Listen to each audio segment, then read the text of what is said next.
तो नमस्कार दोस्तों, आपका स्वागत है हमारे टेस्टी डिबेट चैनल में। दोस्तों, क्या आपको हमारे देश की अहमियत पता है? भारत की जियोपॉलिटिक्स में अहमियत काफ़ी महत्वपूर्ण किरदार निभाती है।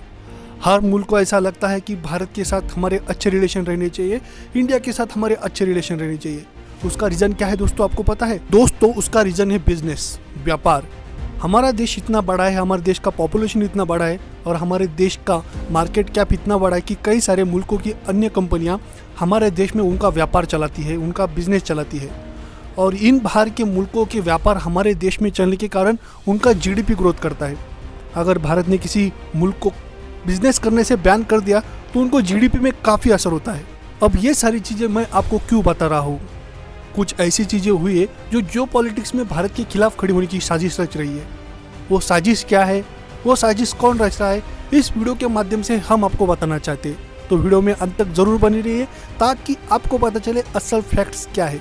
और अगर अभी तक आपने हमारे चैनल को सब्सक्राइब नहीं किया है तो कृपया हमारे चैनल को सब्सक्राइब कीजिए ताकि इसी तरह के फैक्ट्स के वीडियो आपको मिलते रहे। दोस्तों, जियोपॉलिटिक्स में कई सारे मुल्क ऐसे हैं जो अपने आप को सुपर पावर बनाने की कोशिश में है और कुछ मुल्क जो अपने आप को सुपर पावर बना चुके हैं।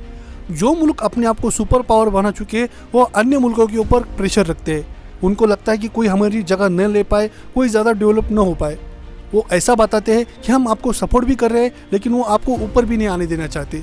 हमारे 7 कॉन्टिनेंट में गिने चुने ऐसे मुल्क हैं जिसे पूरी दुनिया जानती है, जैसे कि America, Russia, Japan, Bharat, China. ये सारे मुल्क हैं जो हमेशा रेस में लगे रहते हैं। जीडीपी के मामले में हो, डिफेंस के मामले में हो, हर चीज़ में ये सारे मुल्कों के नाम आपने कई बार सुने होंगे। लेकिन इनमें से कुछ मुल्क ऐसे हैं जो कभी भी सुपर पावर बन सकते हैं, लेकिन एक मुल्क ऐसा है जो इन सब के ऊपर प्रेशर रखने की कोशिश करता है। हाँ, यूएसए ये जो मुल्क है ये पहले से सुपर पावर बन चुका है, लेकिन रशिया हो, जापान हो, चाइना हो, भारत हो, इनके ऊपर वो हमेशा प्रेशर बनाए रखता है। ये मुल्क क्या करता है, किस तरह करता है, इसके ऊपर का एक सेपरेट वीडियो हम बना सकते हैं, लेकिन हम फिलहाल में बात करने वाले कि किस तरह भारत को रोका जा रहा है। जी हाँ, रशिया एक सुपर पावर बनने की कागार पे है, भारत भी सुपर पावर बनने की कागार पे है। तो जापान की बात अगर की जाए, जब वर्ल्ड वॉर 2 के अंतिम में जापान ने अमेरिका के सामने सरेंडर किया था, तो उस सरेंडर के तहत यूएसए ने जापान के सामने कुछ कंडीशंस रखी थी। उस कंडीशन में सबसे पहली कंडीशन ये थी कि जापान उनकी आर्मी डेवलप नहीं करेगा, उनको सपोर्ट करेगा यूएसए अगर कुछ दिक्कत आती है तो ये जाहिर सी बात है कि अगर किसी मुल्क के पास अपनी खुद की आर्मी नहीं है तो वो मुल्क कभी सुपर पावर नहीं बन सकता। इस तरह यूएसए ने जापान को भी प्रेशर में रखा है। दूसरी तरफ कुछ ऐसे मुल्क भी है जो भारत के लिए हमेशा खड़े रहते हैं, जिन्होंने भारत को हमेशा बुरे वक्त में सहारा दिया है। और हमारा भी कर्तव्य बनता है कि उस मुल्क को उसके बुरे वक्त में उसके साथ खड़े रहे। बात यही से शुरू होती है दोस्तों। वीडियो गौर से देखिए दोस्तों, आपको अभी मैं बताने वाला हूँ कि जियोपॉलिटिक्स किस कदर खेला जाता है, इंटरनेशनल लेवल पर किस कदर कई सारी चीज़ें जो मूवमेंट करती है वो किस कदर आपके ऊपर डायरेक्ट और इनडायरेक्ट असर करती है। दरअसल बात यहाँ से शुरू होती है कि रशिया और यूक्रेन का वॉर चल रहा है। रशिया और यूक्रेन का वॉर जो रुकने का नाम नहीं ले रहा है, और रशिया एक ऐसा मुल्क है जो कभी भी सुपर पावर बन सकता है। और सबसे बड़ी बात यह है कि हमारे बुरे वक्त में हमको किसी ने अगर साथ दी है तो वो रशिया ने दी है। हमारे खिलाफ पाकिस्तान के समय जब हमारा वॉर चल रहा था तब हमारे खिलाफ अमेरिका पाकिस्तान के साथ उतरा था, तो हमारे सपोर्ट के लिए रशिया तब हमारे लिए मैदान में आया था। ये तो बहुत पुरानी बात हो गई, लेकिन उसके बाद भी कई सारी ऐसी चीज़ें हुई कि उसके लिए रशिया हमारे लिए सपोर्ट में खड़ा रहा। अब इस वॉर में कुछ मुल्क सपोर्ट कर रहे हैं यूक्रेन को और कुछ मुल्क सपोर्ट कर रहे हैं रशिया को। यूक्रेन को जो मुल्क सपोर्ट कर रहे हैं उनका कहना यह है कि रशिया इतना बड़ा मुल्क होने के बावजूद भी पीछे हटने का नाम नहीं ले रहा है। उसने यूक्रेन के ऊपर जिस कदर धावा बोल दिया है, उस कदर लोगों का कहना है कि इतना बड़ा मुल्क होने के बावजूद भी उसने थोड़ा समझदारी का एक्शन लेना चाहिए था।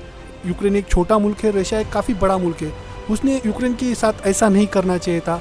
इसलिए कुछ लोग यूक्रेन के साथ खड़े। अमेरिका का कुछ अलग ही कहना है। अमेरिका का कहना यह है कि अगर यूक्रेन के ऊपर रशिया हावी हो जाता है तो सुपर पावर बनने की रेस में रशिया काफ़ी आगे आ जाता है।